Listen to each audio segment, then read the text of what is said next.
Hey guys, this is HP OFFICEJET PRO 9125E. This printer is multifunctional printer. You can copy, scan, print and fax with this printer. This printer uses ink cartridges 937 in the UK and 936 in the US. I'm going to show you how to replace the ink cartridges. If you open up this printer, then you wait for the ink cartridges to position itself to the center.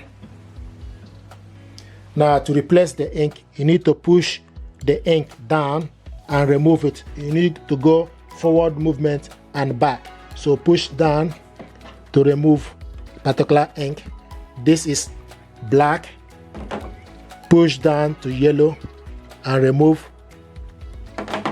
Push down and remove. Then push down and remove. So this is how to remove the ink cartridges. If you want to replace it back, you need to take particular one. This is black.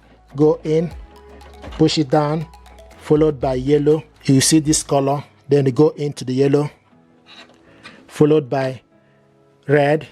Go in. The last but not the least is blue. Then go in. Make sure the ink cartridges are not falling off. So this is how to replace and remove the ink. Thank you very much and stay blessed.